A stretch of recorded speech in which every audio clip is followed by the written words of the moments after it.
Buenas tardes a todos. En nombre de la Real Academia Europea de Doctores, que tiene el enorme placer de dar la bienvenida a la excelentísima señora expresidenta de la República Federativa del Brasil.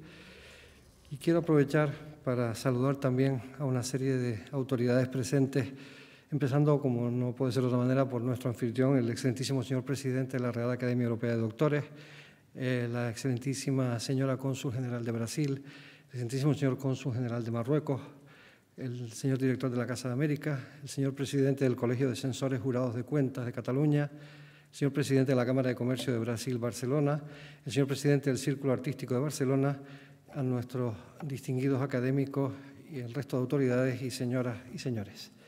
Este acto que vamos a celebrar hoy es un acto, en primer lugar, de reconocimiento a una personalidad histórica como es la señora Dilma Rousseff, y la Real Academia quiere hacer al final del mismo la entrega de la medalla conmemorativa del centenario de la institución. Dilma Rousseff es economista y es política y que ocupó la presidencia del Brasil hasta el año 2016. Fue, de hecho, la primera mujer que llegó a la más alta magistratura de ese país. Hija de madre brasileña y padre búlgaro, Dilma se cría en el seno de una familia de clase media alta y se instruye en un colegio público. Mientras estudiaba en el colegio secundario, tuvo lugar el triste golpe de Estado del año 1964. Desde aquel momento comenzó a militar en el movimiento de resistencia contra la dictadura militar, sufriendo torturas como tantos otros compatriotas que no comulgaban con las ideas de la Junta Militar que destituyó al presidente Joan Goulart. Posteriormente estudia la carrera de Economía, recibiendo la licenciatura en la Universidad Federal de Río Grande do Sul, y con la apertura gradual hacia la democracia que abrió la dictadura militar en la década de los 80, Dilma inició su actividad política en el Partido Democrático Laborista, en el PDT, dirigido por Lionel Brizola, llegando a ser secretaria de Minas y Energía en el Estado. En el año 2001 ingresa en el Partido de los Trabajadores, encabezado a nivel nacional por Luis Ignacio Lula da Silva, quien al asumir la presidencia en el año 2002 la nombra ministra de Minas y Energía y posteriormente la nombra jefe de gabinete. Ella renuncia a ese cargo para presentarse a la presidencia de Brasil, resultando electa con el 56% de los votos.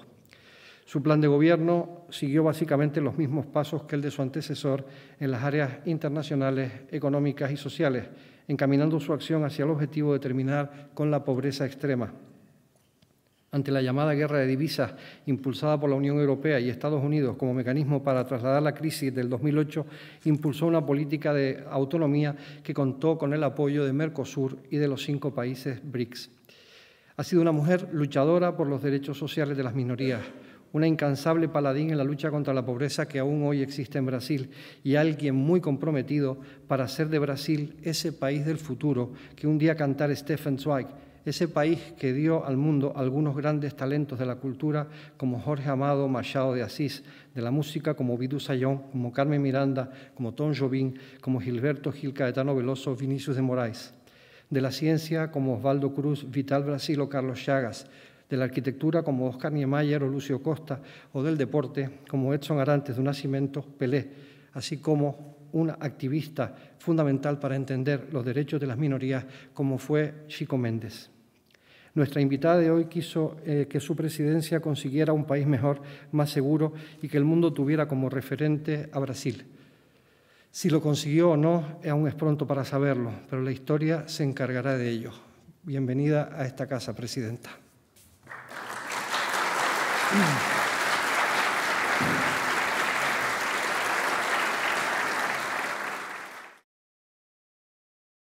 Eu queria cumprimentar o excelentíssimo senhor presidente da Real Academia Europeia de Doutores, a excelentíssima senhora cônsul general, a excelentíssima cônsul general de Brasil, embajadora, o excelentíssimo senhor cônsul general de Marruecos, o senhor diretor da Casa de América, el senhor presidente del Colegio de Censores Jurados de Cuentas de Cataluña, senhor presidente de la Cámara de Comercio Brasil-Barcelona, senhor presidente del Círculo Artístico de Barcelona, excelentíssimos senhores acadêmicos, senhoras e senhores, eu creio que acá caberia que eu hablasse em português, porque não tenho o domínio de espanhol, tenho uma possibilidade de falar em portunhol.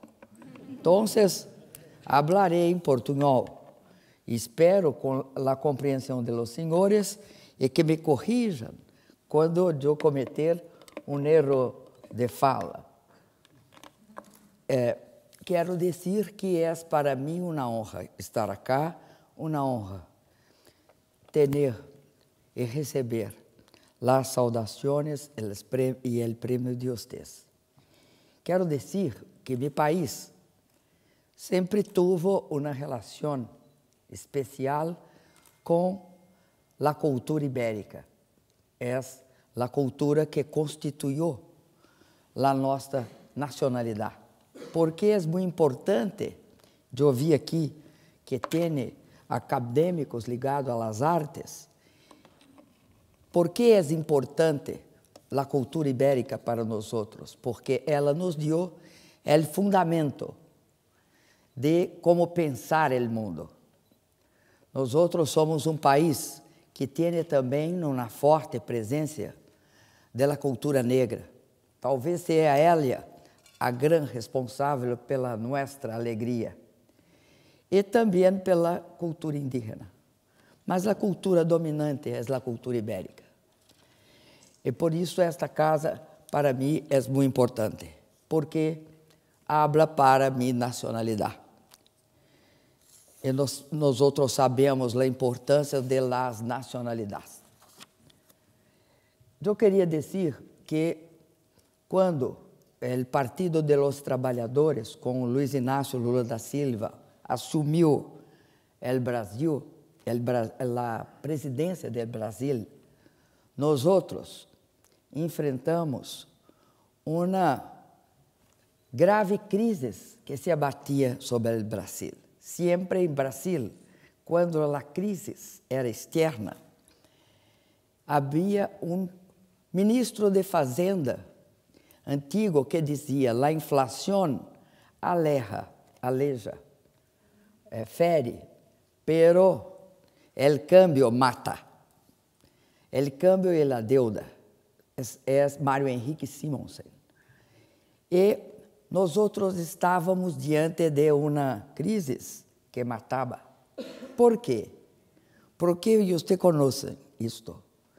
Nós devíamos ao Fundo Monetário Internacional algo como 18 a 20 bilhões de dólares. E tínhamos 14 bilhões de reserva. Portanto, suportávamos o Fundo Monetário dentro de nossa casa, definindo o que gastávamos, como gastávamos e o que hacíamos. Esta era a situação real de Brasil naquele entonces. E quando assumimos, houve uma suposição de segmentos de la elite política brasileira que nós não iríamos dar conta do recado, ou seja, não iríamos dar conta de enfrentar a situação. E para nós só teria sentido o governo se nós pudéssemos enfrentar e dar conta de um problema em Brasil muito importante. É que a população brasileira enfrenta os maiores níveis de desigualdade de todos os países do mundo. Nós estávamos entre os mais desiguais. Esta desigualdade significava que o Brasil estava no mapa da hambre da ONU. A ONU tem um mapa que classifica os países que sofrem de hambre em pleno século XXI. E nós éramos um dos países do mapa de fome da ONU. E tínhamos mais de 36 milhões de pessoas em situação de miséria. Não é pobreza, é diferente de pobreza, é abaixo de pobreza. miséria extrema. Éramos um país de muita desigualdade, tanto em acesso a serviços como a educação, a saúde, o abastecimento de água, o agotamento sanitário, e por aí se vai. E também com carências infraestruturais. E, apesar de isso, o Brasil é um país contraditório, porque tem uma indústria sofisticada, tem a capacidade de produzir aviões a jato. Produzimos recentemente o maior avião a jato de transporte de carga. E, ao mesmo tempo, éramos capazes de extrair petróleo em grandes profundidades. Teníamos e temos uma agricultura que não é extensiva, é uma agricultura, apesar das extensões de terra de Brasil, com altíssima produtividade. E havia este descalabro em las relações sociais. É bueno dizer que Brasil foi o último país a sair da esclavitud. E lo hizo no final do século XIX, em 1888. Quando eu nasci, a esclavitud em Brasil tinha 59 anos que teria sido extinguida formalmente. Porque vocês sabem, por exemplo, nos Estados Unidos, a esclavitud foi lavada a sangue com a guerra civil. E, no fim da guerra civil, há controvérsias. A história diz que os escravos saíram com 15 acres de terra e uma mula. Uma mula. Bueno, eu estive em Harvard e um professor de Harvard, um professor que é decano, me disse que não foi assim, que não teve tanta terra nem tanta mula. Pero em Brasil não teve nenhuma terra e nenhuma mula. Então, a questão formal da escravidão está refletida em la questão da exclusão social do Brasil. O último censo, el de 2010, disse que mais da metade da população brasileira é afrodescendente ou negra, de alguma forma, ou mestiça. Pero esta é a composição de Brasil. E eu creio isto muito importante, porque nunca a população olhou no espejo e disse: oh, eu sou negro, porque ser negro não era bueno. E hoje cada vez mais está sendo, porque isto significa que tem autoestima. Pero isto é outra parte desta história. Então, nós tínhamos um objetivo, como se fosse uma impressão digital ou uma marca de DNA, e todas as nossas políticas, elas estavam focadas em reduzir a pobreza, tirar os brasileiros da miséria e o Brasil do mapa da hambre. E tomamos providências para isto. Hasta então, as políticas sociais do governo brasileiro se caracterizavam por ser políticas minúsculas, que nós chamamos de políticas piloto. Não se hace diferença nenhuma em Brasil a ser política para 100.000 pessoas. Nenhuma. Porque as necessidades se contam em milhões. Para vocês terem uma ideia, o Bolsa Família, que é a completação da rede social que protege a pobreza, tem 56 milhões de pessoas. A política de garantia de médicos atinge 63 milhões com 18.268 novos médicos trazidos de fora do Brasil. Porque não dá tempo de você formar os médicos e as pessoas não esperam a saúde. Isto se reflete também em nossos programas educacionais. 35% de todos que se formaram em 2015, foram os primeiros de suas famílias a ter um título universitário. Nós outros levamos luz elétrica, porque não havia luz elétrica em Brasil. Isto nós conseguimos universalizar.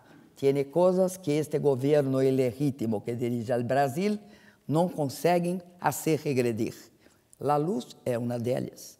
Nós outros levamos para 3,5 milhões de famílias que viviam fora da eletricidade, levamos luz elétricas. Esta pobreza era rural.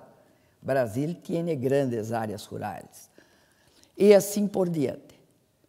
Nós outros fizemos políticas sociais massivas, mas não basta isto.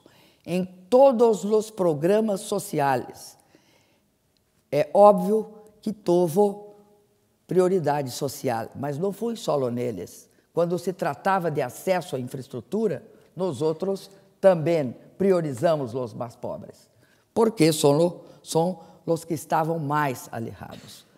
Mas você poderia me dizer, mas e os outros? Os outros também cresceram, porque o Brasil cresceu. Porque nós vivemos na época de los BRICS, e Brasil, Rússia, Índia, China. Brasil, Rússia, Índia, China e África do Sul têm uma coisa em comum. É óbvio que o Brasil tem 208 milhões de habitantes, mas China e Índia têm 1 bilhão, cada uma 1 bilhão e pouco, outra 1 bilhão e 500, uma Índia é mais populosa hoje. E a África do Sul também é um grande país na África com grandes populações. Por quê? Os BRICS, que são os BRICS? São países emergentes com grandes populações e valorizam suas grandes populações. É perceber que não só é um imperativo ético, não é só um imperativo ético, tirar as pessoas da pobreza, é um grande ativo econômico, Um mercado consumidor do tamanho do Brasil é algo muito importante. Para o Brasil e para qualquer país do mundo. E um mercado que não tinha renda e passa a ter renda, tem uma demanda especial. Nós outros não hicimos aeroportos para a Copa do Mundo ou a Olimpíada, como dizem na mídia. Nós outros hicimos aeroportos porque os brasileiros que nunca haviam viajado de avião passaram a viajar de avião. Então, não tinha espaço para todos. Por isso, ampliamos os aeroportos, porque quando as pessoas melhoram de renda, elas querem, elas não se contentam com pouco, elas querem viajar. E como aumentou o número de viajantes, baixou o preço das passagens, e os porteiros, as empregadas domésticas, todos viajaram. Uma das reclamações e das críticas que nós outros recebemos era que nós outros, o presidente Lula e eu, teríamos transformado os aeroportos em grandes rodoviárias, portanto, cheia de povo. E o povo é o povo. Então, entram no avião, falam alto, não? Se puder, levam uma gallina. E isto não era muito bem visto. Porque isto não é uma brincadeira, eu falo assim, mas há um problema. Nunca, nos serviços públicos, teria havido tamanha concorrência. Pessoas que não tinham acesso passaram a ter, porque uma coisa é clara, e você consegue fazer distribuição de renda, mas o tempo para você fazer acesso a serviços demora um pouco mais. Você leva mais tempo tendo de ampliar universidades, nós ampliamos, nós criamos mais escolas técnicas do que em los últimos anos, ou seja, desde o descobrimento do Brasil hasta que nós chegamos, criaram, eu não tenho aqui de cabeça, que eram tantas escolas técnicas, X. Nós criamos X mais algo em 13 anos. E onde elas foram colocadas? Foram colocadas no interior do Brasil, para fomentar também o crescimento no interior do Brasil. Brasil é um país continente. Lo mesmo com a educação, com os campos. Por que eu falo deste tipo de educação? Porque a União, ou seja, o governo federal, é responsável pela educação universitária. O governo estadual pelo ensino médio. O governo municipal pela educação fundamental e infantil. Então, todo este processo é um processo de inclusão social, mas também não se hace inclusão sem mulheres. Não há programa social em Brasil sem mulheres.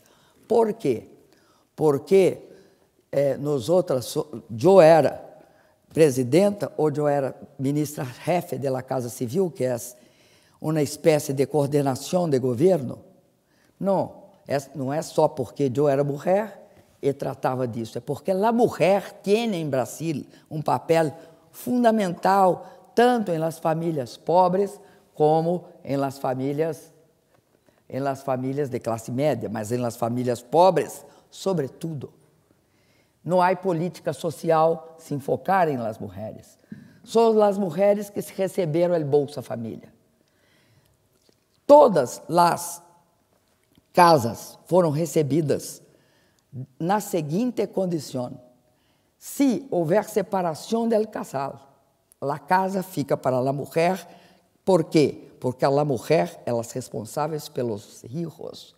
É uma questão de filhos, porque o grande prejudicado na desigualdade em Brasil são niños.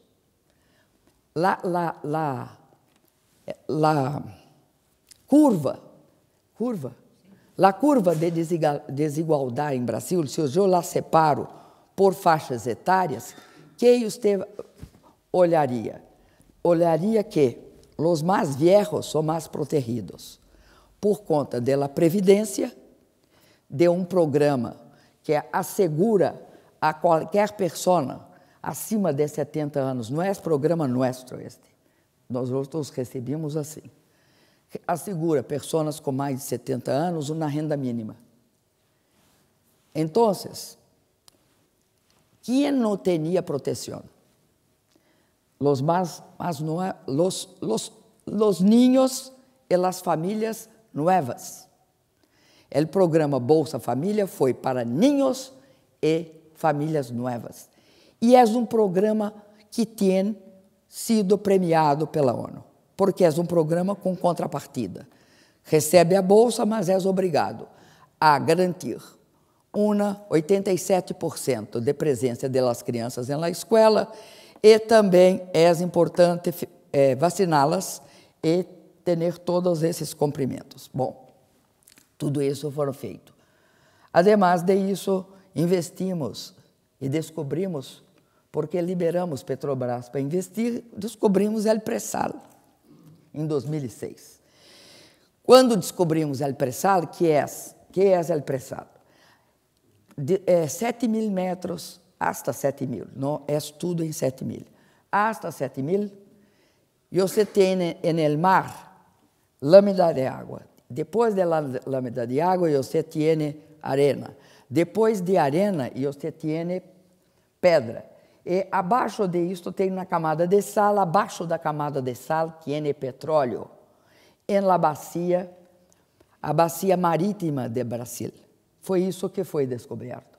Disseram, você não tem tecnologia para extraí-lo. Bueno, a Petrobras é a única que tinha tecnologia para extraí-lo. Por isso, sempre achamos petróleo E muitas vezes aqueles que não conheciam a bacia petrolífera del mar não achavam. Por exemplo, o Campo de Libra, que nós outros conseguimos não sei como se diz em espanhol, é um pagamento para as pessoas poderem começar a explorar e dividir o 70% de petróleo conosco, foi 20 bilhões de dólares. Ninguém paga 20 bilhões de dólares por um poço vazio. É bueno dizer que ele foi, durante 4 anos, cedido a la Shell, que nunca descobriu como extraí-lo. E isto eu estou dizendo porque eu lo sei. Petrobras tinha a técnica e é ridículo dizer que não tinha dinheiro. Aí chove banco querendo financiar, chove banco. Nós descobrimos também, nós construímos toda uma estrutura, uma infraestrutura que não existe. Há todo na região de Brasília que não tem água. Nós outros fomos lá e fizemos uma coisa que se chama transposição de bacia de rio. Ela está feita. Não está completa uma perna, mas uma está. Cidades que antes não tinham água, hoje têm. Então, foi isto. E pagamos o Fundo Monetário Internacional. E acumulamos 380 mil milhões de dólares. Quando votaram o impeachment, foi votado a primeira fase, quando eu sou obrigada a sair do governo, mas não da presidência, que é uma lei antiga de 1950. Um mês e meio depois, o Reino Unido sai do Brexit. Aliás, sai da União Europeia. Aí o Brexit. E o governo brasileiro, que era ilegítimo, mas estava no governo, faz uma nota dizendo o seguinte: esta nota foi pública, está na internet, em todos os jornais. O Brasil é um país macroeconomicamente robusto. Por que é macroeconomicamente robusto? Porque tem 380 mil milhões de dólares de reservas. Obviamente, eles 380 mil milhões de dólares não foram amealhados, acumulados em um mês e meio. Ele não tem problema de endeudamento porque toda sua dívida é em real. Não temos dívida em dólar. Não era assim quando assumimos. Segundo, tem um colchão. Tem um colchão de reservas. Que é um colchão de reservas? É o dinheiro que tem dentro do nosso Banco Central. E, portanto, é capacitado para enfrentar qualquer crise internacional, qualquer problema internacional, porque se supunha que a saída do Reino Unido poderia levar a uma não digo uma profunda crise como a da Lehman Brothers, mas supunha-se que podia ter uma grande variação cambial. Por isso, soltaram a nota. Eu quero dizer isso para dizer que o Brasil não tinha crise externa. O Brasil não está quebrado e nunca estuvo. Porque não se quebra um país que tem 380 mil milhões de dólares, a quinta reserva mundial de dólar. Que nós outros, o governo do presidente, o mío, hicimos, porque Brasil sempre teve problema com as crises internacionais, como você e a União Europeia tiveram, por endividamento com bancos. Um país com 300 mil milhões de dólares, 380, não precisa temer, não tem Fundo Monetário, não tem Banco Central Europeu que nos pode influir. Então, era essa a situação. Qual foi o problema de Brasil? Nós outros ganhamos 4 eleições presidenciais consecutivas. Ganhamos 2003, 6, 10 e 14. Esse prende Lula porque ele pode ganhar a quinta. E por quê? Que houve? Houve o seguinte, eles perceberam que nós outros, por lei eleição, nós sairíamos. E queriam executar um programa. Que programa?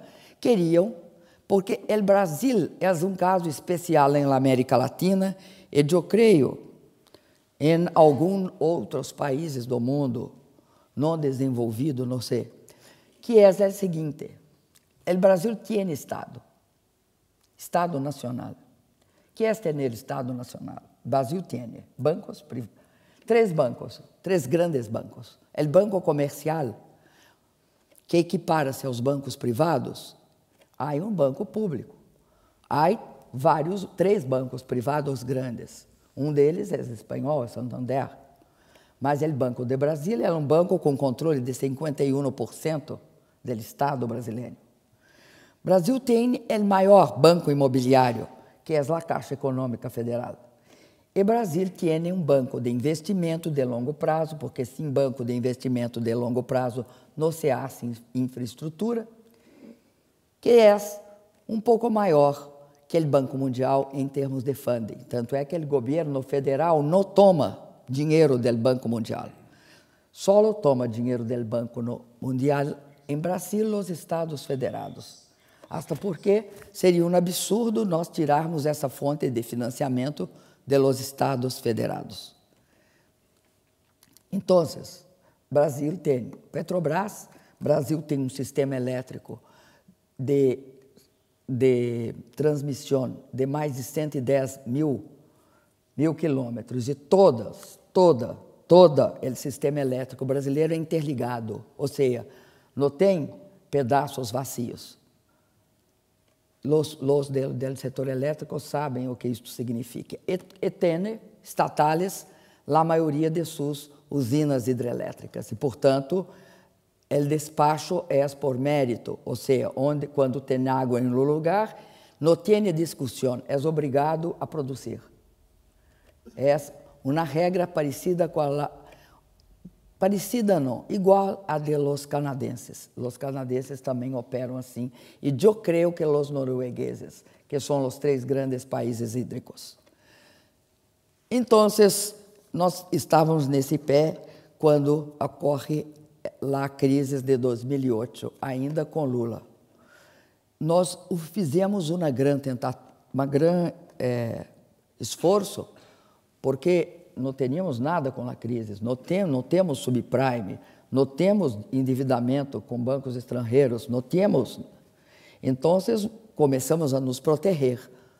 E protegemos como a China se protegeu. Investimento público tentando sustentar o investimento privado, que é crucial. Sem investimento privado, um Brasil, uma economia de porte da brasileira não se sustenta. Para tanto, hicimos várias coisas. Reduzimos impostos, também fizemos políticas de subsídio para investimento apenas e hicimos várias tentativas. Mantivemos, do governo Lula e del MIO, mantivemos por 6 anos a crise de 2008, de Lehman Brothers, que vira depois a crise do euro, conseguimos manter afastada. Eu sei, inclusive, participamos do esforço para criar o que se chamavam um muro de proteção, acá, com recursos, com dinheiros, os BRICS, todos os países dos BRICS contribuíram também para isto, junto ao fundo. E tivemos uma política completamente independente e diferente do que se fazia no passado.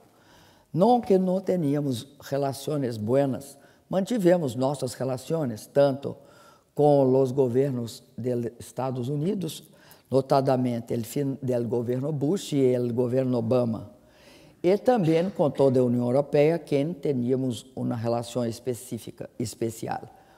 Mas criamos também alguns princípios diferentes. Demos prioridade total à América Latina, porque são nossos vizinhos. O Brasil sempre estuvo de costas para a América Latina. E demos também prioridade à África. E criamos os BRICS. Estava neste pé quando a crise começa a chegar em todos os emergentes. E vocês sabem que caem as commodities. De 14 cai as commodities quase pela metade, estava em $110, o barril de petróleo cai para 40. Chega até a menos que isso. Cai também os minérios, cai os alimentos, e há também o quantitative easing, se vocês lembrarem, que é o tapering, a saída dos Estados Unidos do quantitative easing, ou seja, da expansão monetária, que leva a uma queda das moedas de nossos países, provocando inflação. Estando neste pé, então, como disse uma vez Stiglitz, em Brasil, a crise econômica estava precificada. Vocês teriam crise econômica, não vivem na ilha, óbvio, teríamos crise econômica, pero não estava precificada a crise política, a inconformidade de alguns com os outros ganhando a eleição, que agora resulta em prisão de Lula. Em minha época, resultou em meu impeachment. Criaram uma crise política. Eu fui eleita com 54,5 milhões de votos em novembro de 2014. Em março de 2015, com 3 meses de mandato, eles começaram a pedir meu impeachment. O que acontece quando você começa a pedir o impeachment do presidente? Ninguém investe, porque se cria uma baita instabilidade. E qual é a consequência de uma crise econômica? Cai sua arrecadação. A primeira coisa que cai é a arrecadação. Por quê? As pessoas não produzem no mesmo ritmo. E caiu nossa arrecadação. E tivemos uma grande pressão para que nós outros não gastássemos nada, porque nada se aprovava no Congresso. É bom dizer que o Brasil tem as contas públicas do Brasil, em minha época, nós outros não aumentamos, as folhas de pagamento elas são estáveis em Brasil, em la União. São em torno de 4,2% do PIB. Não passa disto. Não é isto. O Brasil não tem descontrole fiscal. É uma grande mentira. Eu fui julgada por 0,03% do do Diziam que era uma pedalada para tirar o Brasil da crise e esconder a crise. 0,03% do orçamento nem cócega faz no presupuesto brasileiro. Nem cócega. E o outro caso é lo irônico, subsídio que nós damos à agricultura, que é previsto em lei desde 1994 e que nenhum presidente participa de seu processo. Só define quanto é o subsídio. Se a taxa de juros é 12, eu resolvo cobrar de los grandes exportadores brasileiros. Não é uma taxa, não é um subsídio para nós outros. E é muito interessante que são eles, com as máquinas que nós outros financiamos, porque cobrimos de máquina a agricultura brasileira, são essas máquinas que param estradas para não deixar nós outros a ser comícios em la ciudad de la fronteira del estado de Rio Grande do Sul. Essas são as ironias da história. Então, este processo de impeachment tinha um objetivo. Vamos enquadrar o Brasil. O Brasil está desenquadrado. Primeira coisa, vamos reduzir as políticas sociais. Segunda coisa, tiremos os pobres do presupuesto. Criemos uma camisa de força, estabelecemos teto de 20% para o gasto, não tem gasto em educação, desmonte as políticas sociais. E aí nós que teníamos saído do mapa da fome da ONU em 2014, estamos voltando para o mapa da fome. E desmonta-se tudo. Como? O mesmo parlamento que aprovou meu impeachment e que hoje, em las investigações, aparece que houve compra de votos, é o mesmo que impede que a Fiscalia consiga processar o presidente, porque a maioria parlamentar que me tirou é a mesma que lo protege. Então, o golpe de Estado no Brasil, que é uma aventura absolutamente inconsequente de aqueles que não têm compromisso com a estabilidade democrática, iniciaram. E você sabe que um golpe, você lo inicia, mas você não pense que depois ele vai diminuindo. Pelo contrário, há um momento em que ele se radicaliza. Ocorreu isso com o golpe militar. Ele começa em 64, a radicalização absoluta do golpe militar brasileiro, quando se libera as mortes, as torturas completamente, é em 68, que se acaba com o direito de organização partidária, el habeas corpus, se impede a prensa de falar qualquer coisa contrária. O mesmo está acontecendo agora. Por quê? Porque o golpe deu errado. Que era o objetivo do golpe? Nos destruir. Destruir quem? Lula, o PT, eu, todos. E, obviamente, como qualquer sistema, ele quer se reproduzir. Então, tinha de eleger pessoas. Tinham de ter candidatos fortes, capazes de se eleger. Não tinha. Pelo contrário, o que colocaram fora da caixa de los monstros foi a extrema-direita. Como é hoje a intenção de voto em Brasil desde o início do ano? Lula com 37%, da extrema-direita com 16% e o resto. Esta é a situação. Onde estão os políticos que deram o golpe? Não podem, não têm votos, não têm candidatos. Este é o problema, cada vez. E aí, utilizaram, porque quem tem várias ironias em Brasil, para mim e para Lula. Quem criou as estruturas de combate à corrupção fomos nós outros, porque hasta Lula, a fiscalia era o presidente escolhia. Ele pode escolher. É da lei escolher. E, portanto, escolhia. E a prensa chamava o fiscal mor de engavetador. E vocês sabem que é engavetador? Ele puxava a gaveta, engavetava os processos e fechava a gaveta. Chamava engavetador.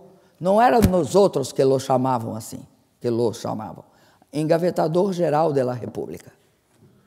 Pois bem, Lula, e eu lo segui depois, em sua orientação sindical, propôs que los fiscales nomeassem 3. Escolhessem 3. O mais votado, nós outros nomeamos. Foi isso que permite que há investigação, porque não há, o procurador-geral não pode engavetar. Porque senão ele não volta 2 anos depois, porque é de 2 em 2 anos a escolha. Nós outros criamos a inteligência da Polícia Federal, porque não se combate um crime, não se combate crime num país daquele tamanho. Eu não creio que se combate em país nenhum com a presença do policial. É bueno a presença, mas se você tem uma fronteira de 8.000 quilômetros só de mar, ou você tem uma inteligência ou não se combate o crime. Então,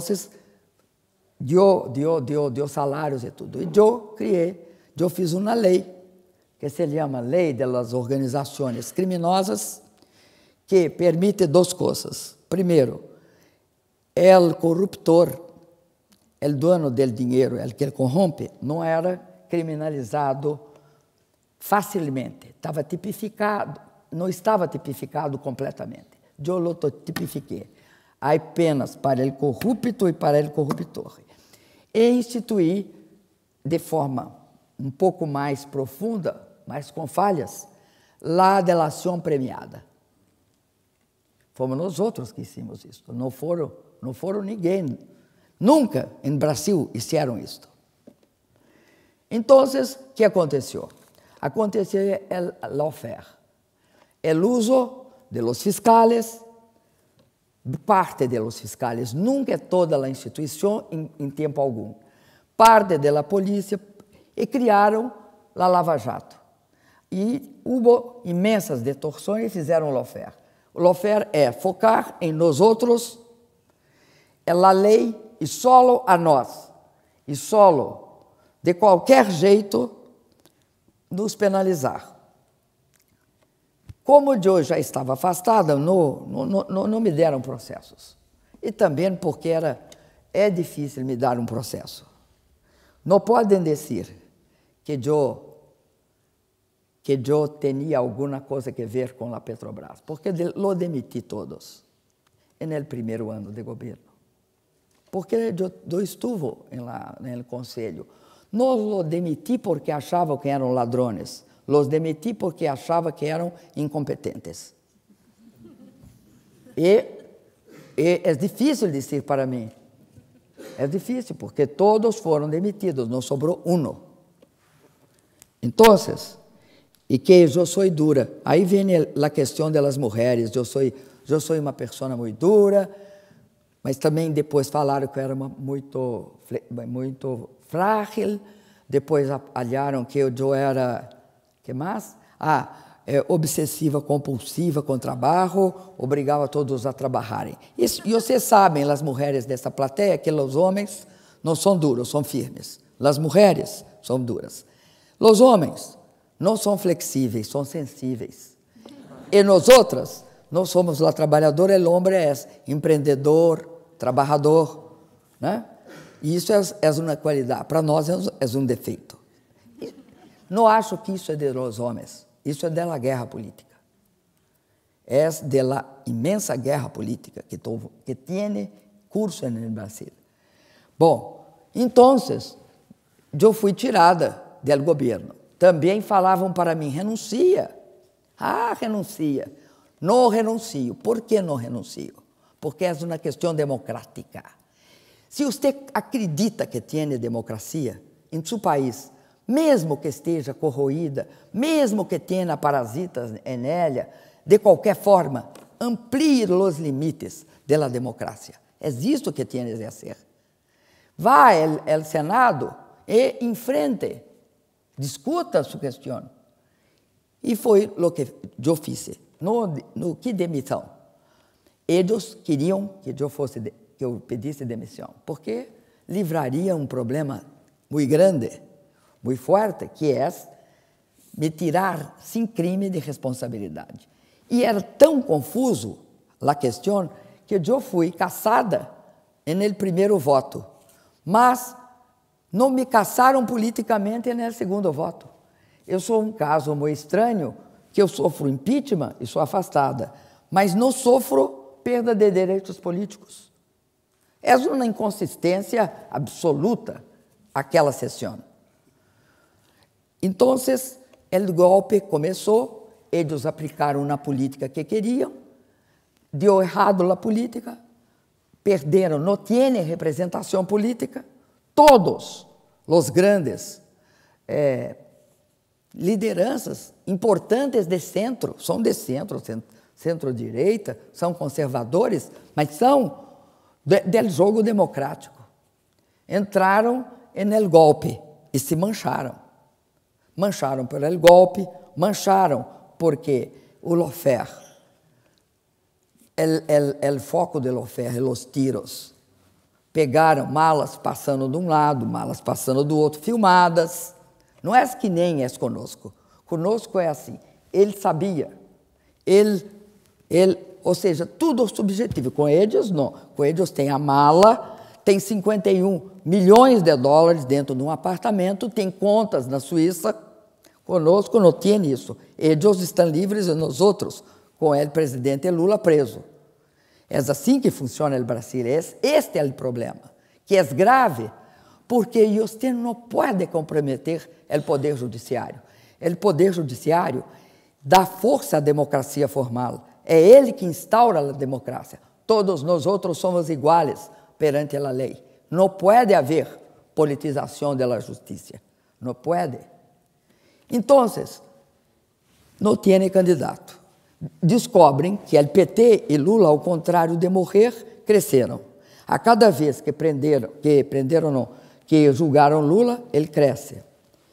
Agora, para não saber se ele cresceu, porque a probabilidade que tinha crescido muito, tiraram da pesquisa.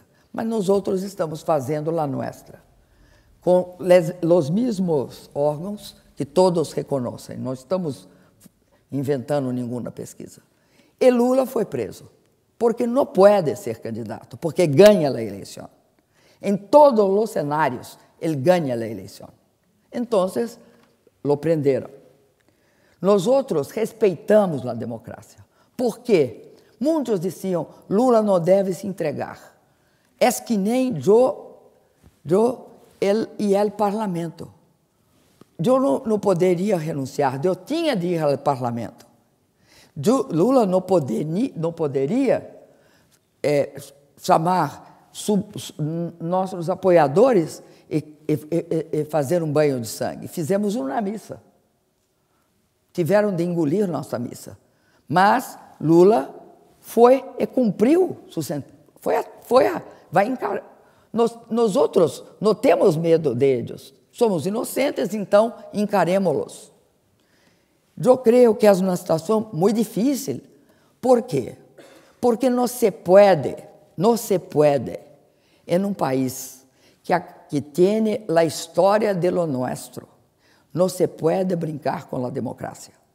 Eu sou democrata por uma questão que eu vi o que minha geração sofreu. Porque eu entrei na juventude com um golpe de Estado militar. E minha geração dizia, este negócio de democracia não vai dar em nada. Não vai dar em nada porque, a hora que está no poder um governo popular, eles vão lá e dão um golpe militar. Como tinham feito com a morte de... Porque tem uma história triste em Brasil. O presidente que cria o Estado Nacional em Brasil, que se chama Getúlio Vargas, não era um presidente, não era comunista, não era sequer do Partido Socialista.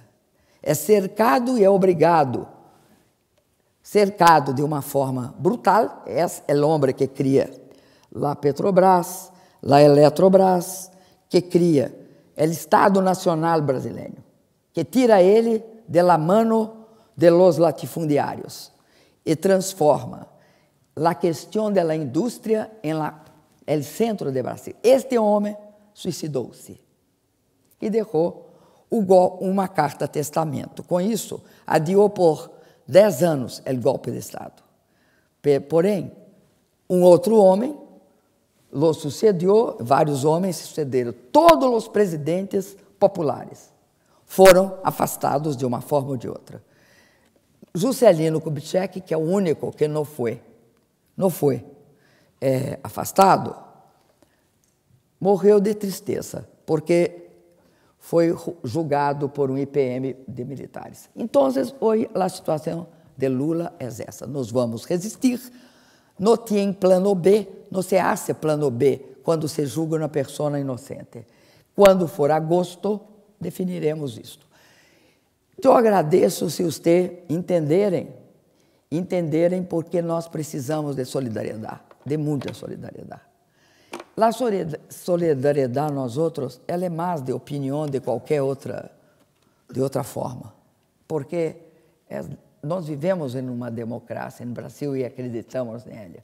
O que queremos é o direito de opinar. E agradeço esta Real Academia Europeia de Doutores, porque vocês têm a capacidade tem formação política, tem formação jurídica e a capacidade de nos entender. Eu agradeço a prensa internacional, porque quando do meu impeachment, foi a prensa internacional que nos permitiu furar o bloqueio. Eu agradeço os intelectuais, porque foram os intelectuais internacionais também que permitiram furar o bloqueio e começar a dizer, é golpe. Porque é característico de los golpes, negar que sejam golpes. Nunca se esqueçam disto. E eu conosco isso em la piel, porque eu era presa política e todos os órgãos de prensa em Brasil diziam, não há presos políticos. Há uma questão quase esquizofrênica. Eu estou ali presa e eles dizendo que não há presos políticos. Isto durou em Brasil, mais de 5 ou 6 anos. Eu fiquei só 3. Então, digo para vocês, há golpe e há preso político em Brasil, lá em Curitiba, que está sendo impedido de receber. Tem jeito.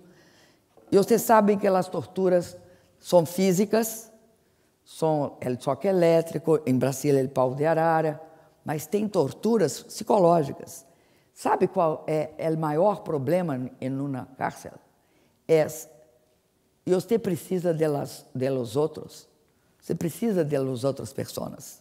Nós somos pessoas sociais, né? Desde que nascemos numa família. Então, a pior coisa depois de tortura física é a solidão. Eles têm uma palavra para isso, te colocam em la solitária. E você vê as 4 paredes, não vê um rosto humano, e não escuta uma voz humana. E, portanto, não vê o outro. Isso é o que estão fazendo com Lula. 9 governadores, todos eleitos. Não é possível achar que os governadores são pessoas perigosas. São governadores de Estado. 9 governadores foram proibidos de vê-lo. E eu recebi aqui um presente que foi um livro que prefacia um juiz, que hoje é governador do Maranhão, Flávio Dino. O juiz Flávio Dino foi juiz de execução penal e sabia muito bem que não há nenhuma lei em Brasil de execuções penais que obrigam Lula a ficar na solitária quietito e não receber nenhuma visita, a não ser seu advogado. Não há também nenhuma lei que obriga a transferir Lula, como pediu um procurador, para um quartel do exército. Esta é uma questão de típica corte ditatorial. Eu fiquei em vários quartéis do exército. Na época era muito ruim. Mas o exército não é para ter preso político. Não misturem as coisas. Exército é para defender a soberania de um país. Polícia, judiciário, Ministério Público define prisões civis e não militares. E nós outros pedimos o acompanhamento de todos que possam e se interessem por fazer. Porque a gente precisa hoje, nós vivemos em um mundo globalizado, a internet, a posição de uno pode ser de grande importância para que se pressione para que não se feche totalmente a democracia em meu país. Graças.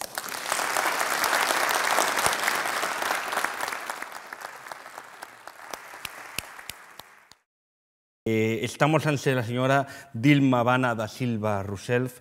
Durante 5 intensos y complejos años, presidenta, yo quiero decirlo con esta A muy fuerte, la presidenta democrática de la República Federativa del Brasil del 2011 al 2016, cuando por medio de un proceso oscuro, del cual todavía no hemos oído las últimas palabras, fue destituida. Dilma es hija de un padre búlgaro y una madre brasileña, lo que supone un puente con esa Europa central que tan determinante fue en lo que hoy es Europa y de la que nos hemos visto alejados por las distancias de la Guerra Fría y que hoy la Unión Europea reconcilia y recose. Por eso en Dilma hay, en cierta manera, un puente natural de Brasil con la vieja Europa, un puente que reconcilia también con esa historia compleja y apasionante de Europa, antaño potencia colonial, descubridora, constructora y hoy amiga y aliada de sus hermanas, las democracias de América Latina. Cuando hablamos de Brasil, hablamos, ya ha sido dicho, de un gran Estado. Conviene tenerlo siempre presente, de uno de los más grandes estados del mundo, el quinto estado en tamaño del mundo. Conviene recordar que representa el 47% del territorio de América del Sur, que es el sexto país con más población del mundo, con cerca de 208 millones de personas, que cuenta con casi 8.500 kilómetros de litoral, que tiene frontera con todos los países hispanos de América del Sur, excepto con Ecuador y con Chile. Estamos ante la mayor economía de América Latina, la sexta del mundo el Producto Interior Bruto o la séptima en poder adquisitivo, un miembro activo y fundador de la Organización de Naciones Unidas, de las principales estructuras institucionales de que se ha dotado el ámbito regional en América del G20, la Comunidad de Países de Lengua Portuguesa, la Unión Latina, la Organización de Estados Americanos, la Organización de Estados Iberoamericanos, Mercosur, de la Unión de Naciones Sudamericanas. La B de Brasil encabeza el acrónimo con el que se han denominado a principios de siglo las economías más emergentes del planeta, los BRICS, Brasil, India, Rusia, China y Sudáfrica. Es el territorio al que llegara el hidalgo comandante Pedro Álvarez de Cabral en 1500 en su expedición a las Indias, siguiendo la ruta recién inaugurada por Vasco de Gama alrededor de África. Al pie del Monte de Pascua, en las playas de la llamada Illa de Terra de Veracruz, quizás al ver fortuitamente desviada su flota de 13 navíos por los vientos que la alejaron de África y adentrándola en el Atlántico, o quizás desviado a propósito siguiendo su intención política para dar contenido real y concreto al Tratado de Tordesillas. En abril de 1500 es cuando se data este primer encuentro amistoso entre los llamados indios de la tribu de los Tupiniquim, todavía hoy escasamente presentes con una población de casi menos de 1 millar de personas en Aracruz y en el norte del estado do Espíritu Santo, habiendo visto compelidos de nuevo a la lucha en el 2005 por sus tierras ocupadas por las plantaciones de eucalipto por la mayor empresa de celulosa mundial, Aracruz Celulosa. El 7 de septiembre del 1822, Brasil alcanzaría su independencia después de un convulso periodo de tensiones con Portugal y al calor de la Revolución Liberal y Constitucionalista de Oporto de 1820. Estamos ante el único proceso independentista de América dirigido por un miembro de la familia real, el príncipe heredero que pasará a ser el emperador Pedro I, abandonando el Reino Unido de Brasil, Portugal y Algarve, de su padre João VI, dando lugar a una monarquía constitucional que perdurará hasta final del siglo XIX, siendo las tesis avanzadas de los liberales e ilustrados librepensadores dedicados por Joaquín González Ledo y con la notable influencia de su mujer, la princesa Leopoldina de Austria, cuya prematura muerte, tras un aborto a los 29 años y dolida por las desatenciones amorosas de su esposo el rey, la congratularían en extremo con las gentes del Brasil, donde todavía es recordada como Leopoldina, la paladina de la independencia. La explicación del título imperial, idea de los liberales, venía de la voluntad de evitar un título de rey que podía simbolizar la continuidad con la dinastía absolutista portuguesa, frente al título de emperador que evocaba su investidura por aclamación popular, rememorando la antigua Roma. Muy largas son las historias, todas las historias de la historia, como diría Jaime Gil de Pierna, para rememorarnos en sus detalles. Pero es en la juventud de Dilma donde hay un hecho crucial y determinante, el golpe de 1964. En 1964, un golpe militar llamado a ser provisional se aposentaba dictatorialmente en el poder, desplegando una fuerte represión internacionalmente demasiado ignorada. La joven Dilma, con 18 años, siente la indignada llamada al activismo revolucionario que imperaba en una América Latina que se debatía entre extremos perversos y totalizantes y donde no había espacio para la normalidad democrática ni vías para la transformación ordenada de la realidad. Detenida como joven militante de Colina, sufrió la brutalidad de la tortura y de 3 años de prisión, tras los cuales pudo estudiar economía, reentrar en la Universidad Federal de Río Grande del Sur. Tras diversas actividades políticas y responsabilidades en la Secretaría Estatal de Minas y Energía, Dilma, con el nuevo siglo, se incorporó a la lucha del Partido de los Trabajadores de Lula da Silva, siendo elegida presidenta el 1 de enero del 2011 y siendo la primera mujer en llegar a la más alta magistratura del Estado brasileño. Le habían precedido en América Latina importantes mujeres presidentas. Primero la presidencialista María Estela Martínez de Perón en el 74, Lidia Galter Tejada en el 79 en Bolivia, la añorada Violeta Chamorro en la convulsiva Nicaragua de 1980, Mireya Moscoso en Panamá, Michelle Bachelet en Chile en el 2006, Cristina Fernández de Kirchner en Argentina en el 2007, Laura Chinchilla Miranda en Costa Rica en el 2010. Tiene la historia escrita por los hombres, tiende a olvidarse de nuestra compañera académica Rosalía Arteaga Serrano, que por unas horas, unos breves días, fue presidenta de Ecuador en febrero de 1997. Todas ellas, en diferente medida y con diferente acento, son y han sido modelo para la fuerza emancipadora de la mujer latina, llamada a protagonizar las mejores páginas de nuestro futuro más próximo, enterrando definitivamente a tantos coroneles que no tienen quien les escriba, a tantos otoños de patriarca, a tantos oficios de difunto, a tantas fiestas del chivo, a los yo supremos, por repasar algunas de las novelas del realismo mágico que también retrataron la realidad sin magia de fantoches envalentonados en su delirante y paranoica crueldad. Que el futuro tenga nombre de mujer seguramente no es garantía de nada, pero algunos intuimos que puede ser garantía de casi todo. Y de tu legado, Vilma, nos queda ese compromiso irrenunciable con los más desfavorecidos que te hizo tan grande, que te hizo también tan fuerte, que te hizo tan global y tan actual, que te hizo también tan molesta para muchos. Algunas de tus planificaciones, modelo de políticas públicas eficaces por su cuidado diseño, su minuciosa ejecución y rigurosa evaluación, inspiraron la evolución y la revisión de los objetivos del Milenio de Naciones Unidas y pusieron en la agenda política mundial y global la cuestión de la lucha contra la pobreza extrema, de los modelos de crecimiento económico sostenible, de respeto y cuidado al medio ambiente y la lucha contra el cambio climático, de la ciudad y los espacios urbanos, del urbanismo inteligente como laboratorio privilegiado de transformación política, social y tecnológica. En ocasiones, en esta vieja Europa resuenan sus nombres con una mezcla de añoranza literaria y de quimera realizable. El programa Mi Casa, Mi Vida, para construir 1 millón de viviendas subvencionadas para familias sin recursos, el programa Luz para Todos, el programa Hambre Cero o ese gran diseño político que fue el programa de aceleración del crecimiento, abarcando varias políticas con un fuerte contenido social, un plazo estricto de 4 años y una inversión de 504.000 millones de reales, unos 250 millones de dólares. Como sabrás ya, Dilma, nuestro proyecto de convivir juntos los pueblos europeos no está siendo fácil. Hoy la construcción europea pasa por momentos difíciles. Los estados se han retirado de nuevo a sus ombligos. La crisis económica se ha hecho estragos en el modelo de bienestar. El auge de populismos nacionalistas y comunitaristas de distinto signo, pero igualmente antiilustrados, hace mella en nuestros valles.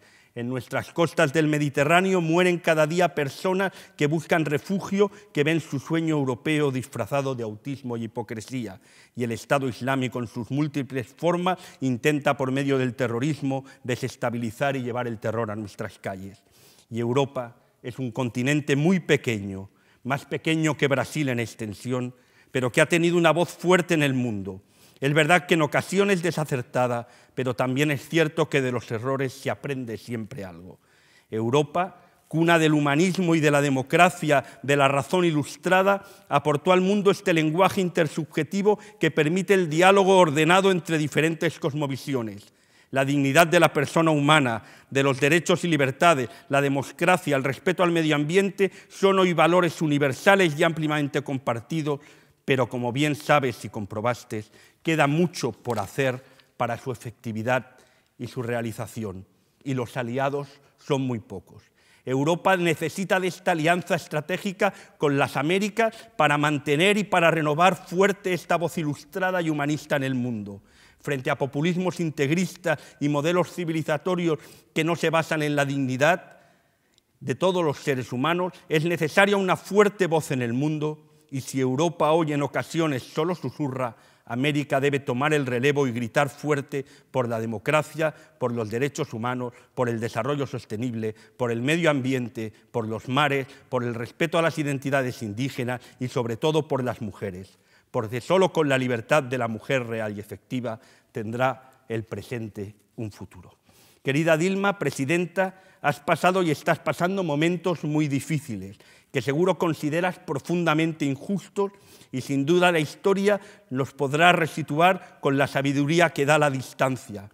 Pero más allá de ese momento concreto, escuchamos la llamada de un Brasil emergente, llamado a liderar una etapa de prosperidad y de crecimiento en las Américas y que junto con Europa articulen el discurso de las naciones civilizadas por un mundo mejor.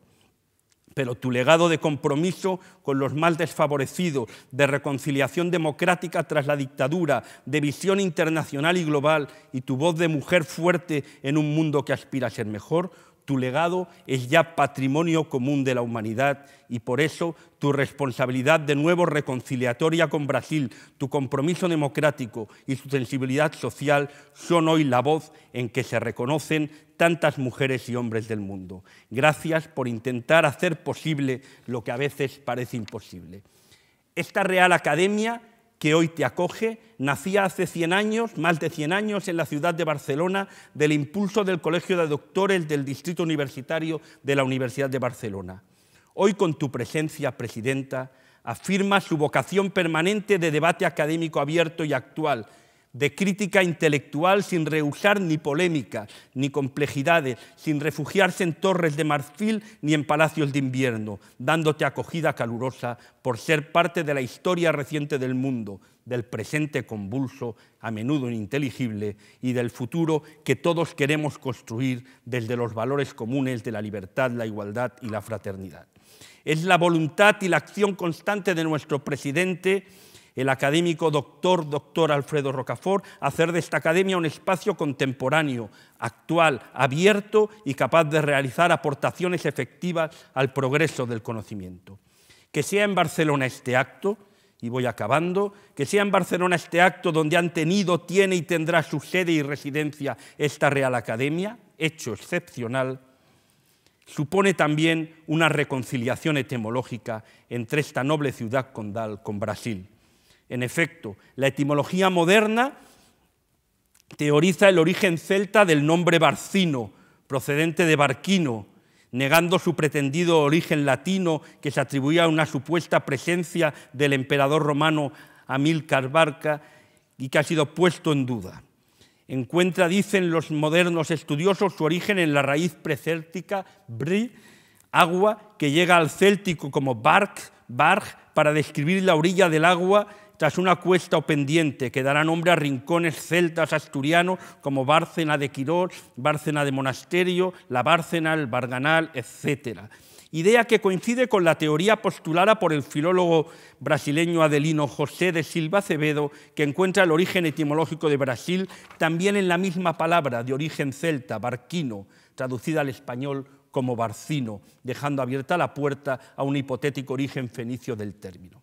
Así hoy, de este entrañable encuentro de estas dos barcinos, quedamos mutuamente comprometidos con el futuro por un mundo mejor, comprometidos con asistir de nuevo a contemplar, como ya hiciste, vuestro buen hacer para hacer que una vez más la reconciliación sea posible en Brasil. en este Brasil hoy convulso, tensionado y dividido, para que encuentren el camino de la democracia, del progreso social, del crecimiento económico y de la justicia con los más desfavorecidos, la senda para una América Latina también más democrática, más fuerte, con mujeres y hombres libres, que aliados con nuestro viejo continente, hoy representado por esta ciudad de Barcelona, elevemos la lucha por un desarrollo sostenible, por la convivencia en justicia y libertad, por la paz mundial, a los más urgentes asuntos de la agenda política global, de Brasil al mundo, pasando por Barcelona. Muchas gracias.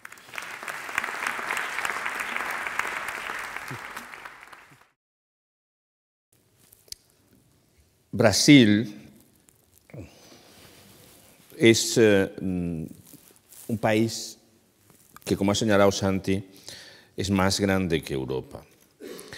Y en mi itinerario personal, Brasil ha sido sobre todo el aprendizaje del derecho financiero, que es mi especialidad, porque hay una larga tradición de buen conocimiento del derecho financiero. En Brasil, hemos oído, la presidenta fue elegida por más de 44 millones de votos. La presidencia es una presidencia fuerte, equilibrada por un Congreso fuerte, en un juego político que debe ser leal y que ha sido tremendamente desleal. Entre otras cosas porque casi antes de tomar posesión ya se quiso recurrir a ese mecanismo excepcional y extraordinario que es el impeachment, sin saber los motivos, solo auspiciando el resultado. Y esto lo explico porque creo que nos sitúa en el contexto del enfrentamiento en el que se ha realizado la vida política de la presidenta. Quiero destacar una frase de su intervención esta tarde. Ha dicho: no tiene sentido ocupar el gobierno si no vamos a afrontar el problema de la desigualdad, si no vamos a sacar a Brasil del mapa del hambre.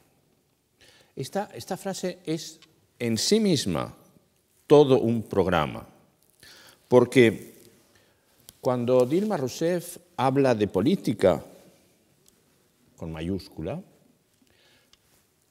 habla cada vez de políticas con minúscula. Su política son las políticas públicas.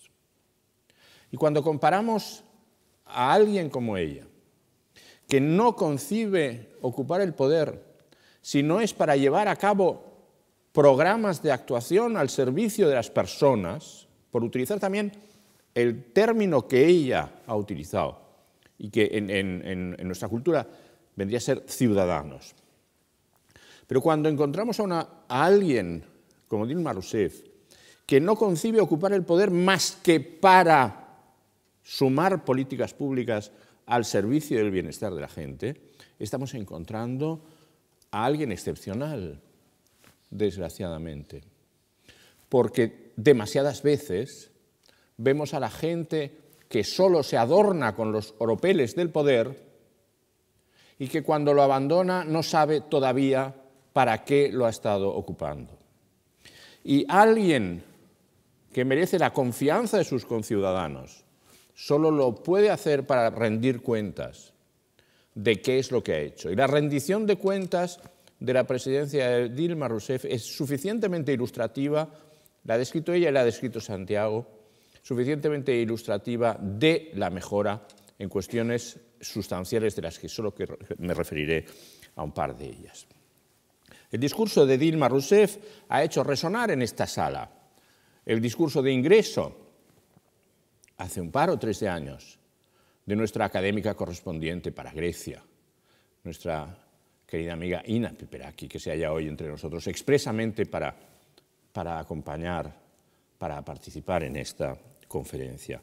En aquel discurso ella proponía desde un país con tremendas dificultades como es Grecia, de un país controlado por los hombres de negro, de un país controlado por el Fondo Monetario Internacional y por las autoridades, describía la necesidad del combate por un nuevo humanismo, que ella establecía en aquella intervención en el nexo entre el Greco y Nikos Kazantzakis. Pues esa recuperación de la fortaleza para salir de las cadenas en las que tantos países se hayan oprimidos, es la que demostró Dilma Rousseff en la estela del presidente Lula para combatir en Brasil la desigualdad, para convertir Brasil en un país para todos. No puedo dejar de referirme durante un minuto a la supuesta justificación del impeachment. Y no puedo dejar de hacerlo como catedrático de Derecho Financiero. Lo que se alega en el impeachment es una minucia contable irrelevante basada en caricaturizar la necesidad que la presidencia tuvo de recurrir a los bancos públicos para no interrumpir el ejercicio de las políticas públicas al servicio de los más desfavorecidos. Y esto es simplemente un apunte contable temporal que luego es perfectamente restituido.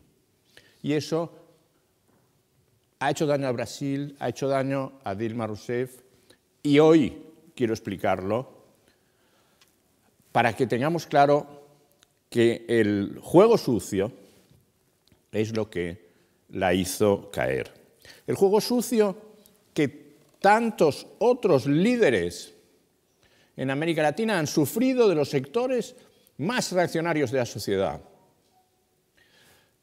No puedo dejar de recordar al presidente Salvador Allende. ¿Quién fue el enemigo de Allende? No, por supuesto, el adversario final que acaba con su vida. ¿Quién fue el que impidió la realización de las políticas públicas de un socialismo democrático en el Chile de los 70? Todas aquellas masas enfervorecidas saliendo a los balcones con sus cacerolas para protestar por un desabastecimiento que habían producido ellos mismos. La democracia se construye en las instituciones y se construye con liderazgo. Y tantos años después, Dilma Rousseff fue víctima de lo mismo, de la manipulación y de la gente que salía a la calle para impedir la realización de políticas públicas de progreso que estaban permitiendo en aquellos momentos sacar a millones y millones de personas del analfabetismo, que estaba permitiendo enseñar a leer y a escribir en su significado más literal, porque no sabían leer ni escribir y porque nadie se había preocupado de ellos, porque constituían una mano de obra barata que interesaba que siguiera sin leer y escribir, y eso recuerda nuestra historia de hace tantos años. Y enseñar a leer y a escribir significaba también, en un significado más metafórico, darles el poder de ser libres, de emanciparse, de ser ellos mismos, de construir sus propias vidas y, al fin y al cabo, su propia libertad. La rebelión contra el Partido del Trabajo fue una rebelión injusta, realizada con juego sucio, que nos ha conducido a la situación complicada y difícil del Brasil de hoy, en donde un eventual ruido de sables podría complicar todavía más las cosas. Pero no es el momento de pensar en las dificultades del presente, es el momento de congratularnos de haber podido expresarle a la presidenta Rousseff nuestra capacidad de escuchar,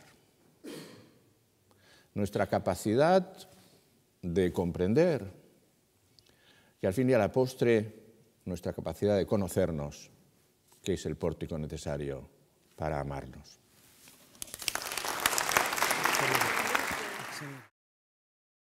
Yo quiero dar las gracias a la presidenta Rousseff por haber tenido la amabilidad y gentileza de estar aquí con nosotros y haber dado una lección magistral sobre su país. También quiero agradecer a los ponentes por las palabras que nos han dirigido, a la editorial Tirant lo Blanc por el apoyo que también nos ha dado y, como no podía ser, a nuestro moderador, el presidente del Instituto de Investigaciones Interdisciplinarias, doctor José Ramón Calvo. Y a todos ustedes por la amabilidad que han tenido de estar aquí con nosotros. Gracias.